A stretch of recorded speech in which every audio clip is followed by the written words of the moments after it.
I'm looking for a change and I try but I can't find it. I'm looking for a justice.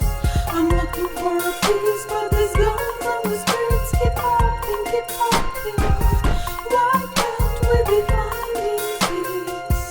Why can't we be ending all this beef? Why can't we just get along?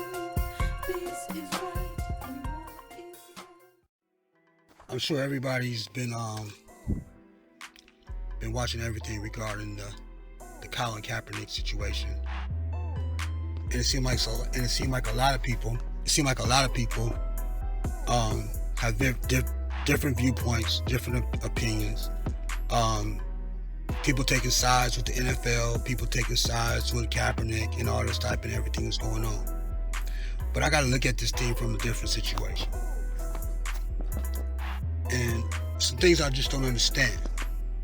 I feel like if Kaepernick feels like the NFL is evil, right? It's a bunch of evil white men doing evil deeds and all that type of stuff and not playing fairly, whatever it may be.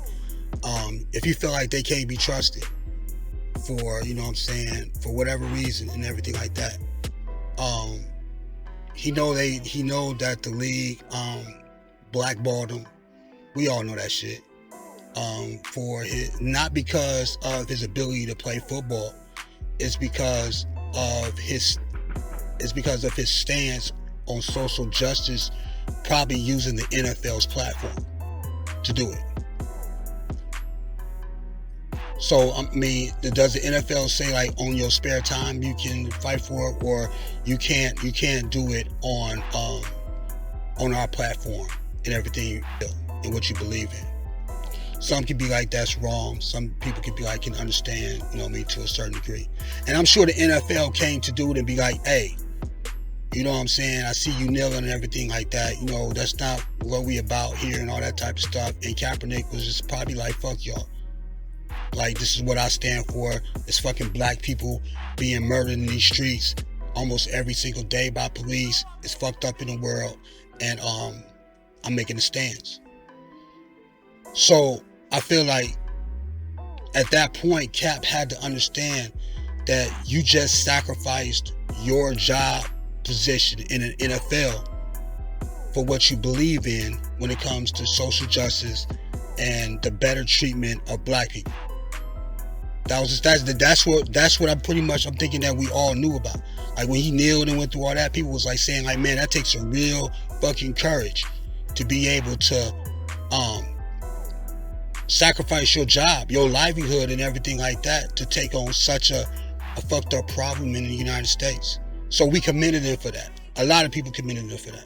And he went out and he built programs, spread awareness and all that type of stuff. Now, what I don't understand is, and on top of that, after all the stuff that they did to him and everything like that, they even gave him a settlement for a certain amount of money and everything.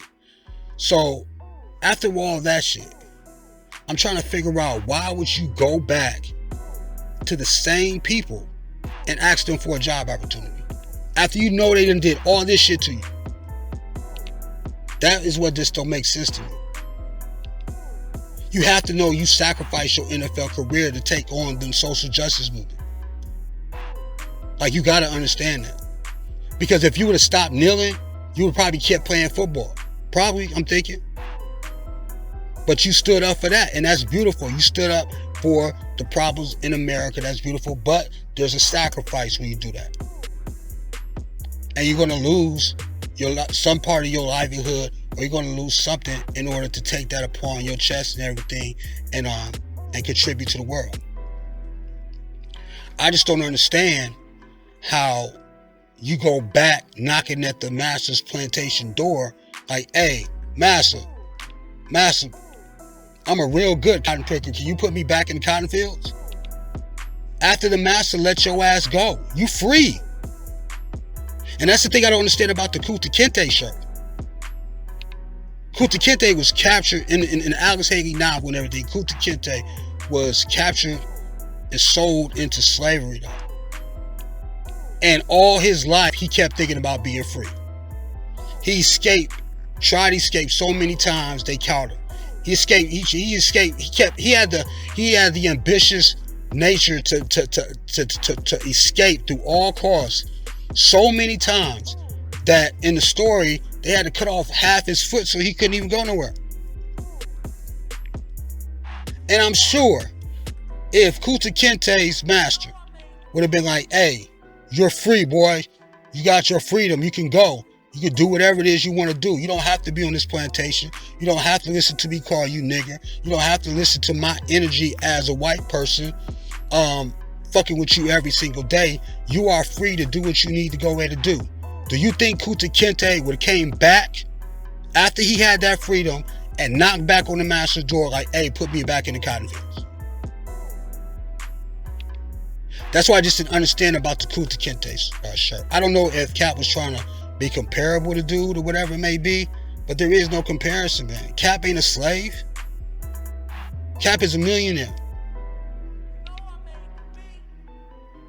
And I think when we look at the Stephen A situation, you know what I mean, how everybody just dogging Stephen A and everything like that, and not really listening to what he's saying for real listening. It's a lot of people with a lot of emotions and shit, and that's gonna happen. But you still have to be able to look at the factual information though, there, because Stephen A is an old school dude. He got old school type of morals and code of ethics that's way different from this generation that's out here now.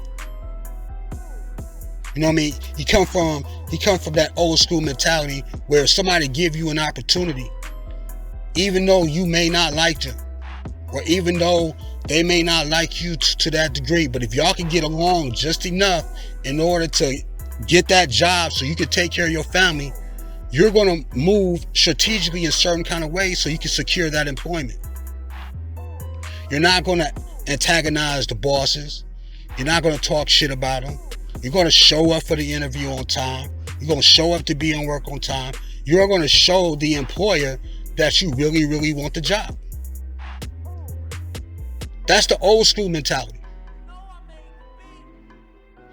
Now the mentality now in America is, especially sometimes for black people, is I'm going to show up when the fuck I want to show up. I'm going to do what the fuck I want to do. And you can't tell me what to do in your own shit. And then they get mad when the white man fire him and shit. So it's just difficult. Does Kaepernick really want to play football? I don't think he really want to play football. I really think you want to do something else. You know what I really think? I think that the social justice shit got too big and he couldn't handle it, so he got to come back and play football. Because you can just keep going with the social justice shit, like you don't need football no more. Fuck football. You made your money off of football. You free. You can do what you want to do. You free to speak your mind, say everything that you want to be able to say, all that type of shit. So why do you want to go back to the master's plantation and shit and go back to the cotton fields and not be free to say what the fuck you want to say?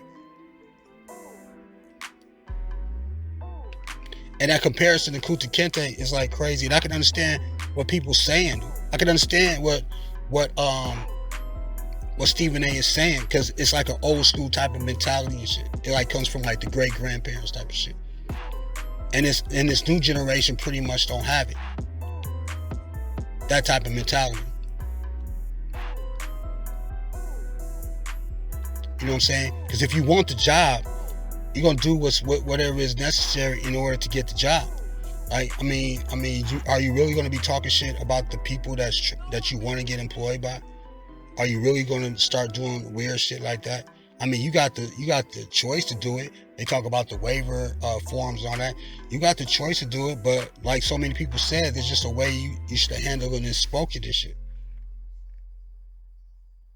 And then if these white guys are borderline like white slave masters, if we're gonna like make the comparison to them and everything like that, if that's what people believe in the world, then when you want to get back on the cotton fields and shit, when you want to get back into the league and you know that they don't really care about black issues like that, then why would you show up with a Kunta Kinte shirt?